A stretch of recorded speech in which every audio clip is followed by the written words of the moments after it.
2, 3. So what are you working on right now?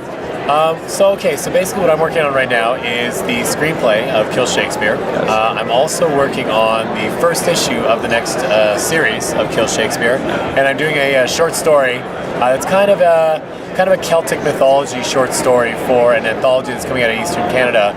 That's going to put all the money is going to be going towards children's charities out in Halifax. That's cool. So, all right, how did Kill Shakespeare originally come about?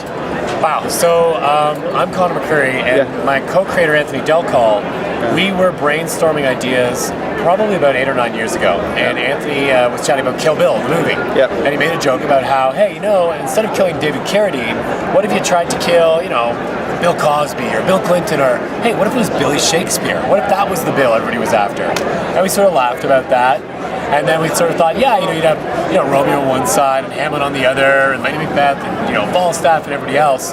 And the more we thought about it, the more we thought, it's kind of a really cool idea. Both of us liked Shakespeare. We'd studied him in high school like everybody else. We had good teachers and gone and seen the play. So I think Shakespeare, we had a better experience with Shakespeare than some people do. And from there, we just started asking what if questions, like what if Juliet lived? What if Lady Macbeth got over her guilt that caused her to commit suicide? What if Hamlet never went back to Denmark? And from there, that's how the kind of the flesh of the story got put together. And eventually we found our quest, our backbone, which was the quest of Hamlet to find this evil wizard Shakespeare in exchange for getting his father back from the dead. Wow, that's cool. Let's see. Next intelligent question that comes from my head is, what was your favorite play actually of all the Shakespeare stuff? My favorite play at first was The Tempest. It was the first play I ever saw.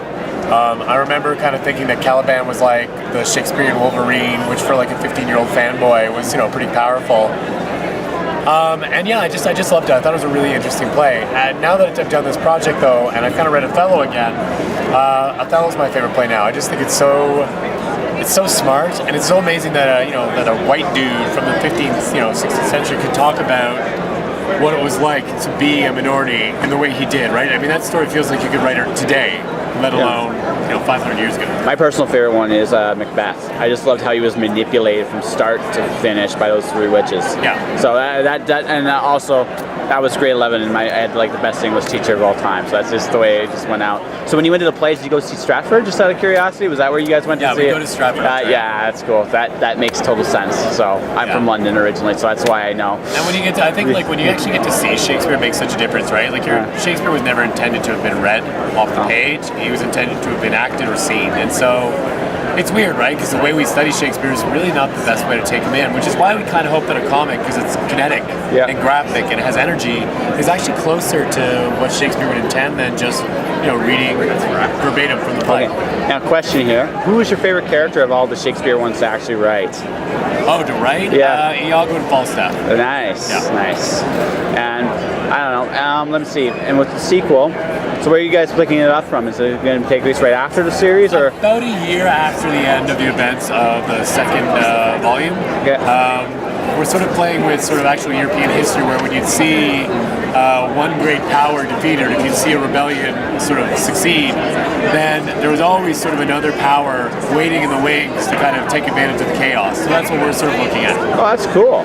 Although it'll also involve Lady Macbeth's next plan. Oh, I can't wait to read that. Let me think here. Let's see if I can come up with one more intelligent question here. All right, let's do an easy one. One you get here all the time. Any advice you want to give anyone trying to get into comics from a writing point of view?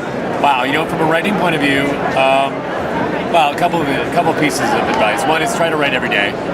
Try to set aside some time, even if it's an hour. That makes a huge difference. I'm not even as good at it as I should be. But I'd also say comics is very much a visual medium. So one of the biggest things you have to do is you have to actually nurture relationships with artists. It's very difficult in some ways to just sell your idea as a writer.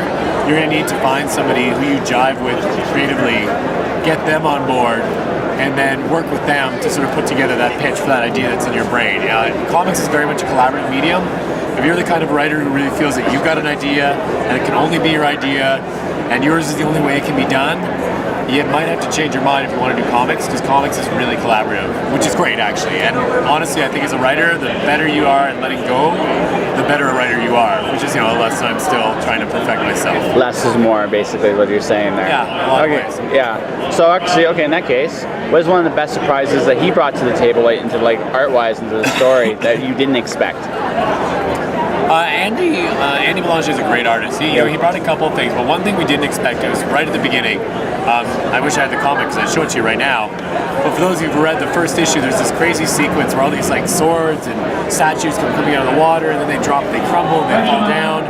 And that was all Andy's doing. We had planned a very different scene. And when we first saw it, we actually kind of pushed against it. But by the time Andy finished drawing it, we realized that, wow, this was really cool. And the first review we got actually talked about how this scene, this surrealistic scene, really showed that Kill Shakespeare was going to be a different comic and try to do something, more than the average comic might try. So it worked out really well. Oh, excellent. So anything you want to say to anybody before I turn this camera off? I'm on. Hi.